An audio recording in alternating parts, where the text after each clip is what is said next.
Este pasado sábado disputábase en Ribeira a 23 edición da Carreira Popular de Santa Uxía.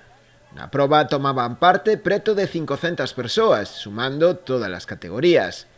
A carreira na categoría absoluta tiña como gañadores a Laura Santos, en féminas, e Hugo García, en homes.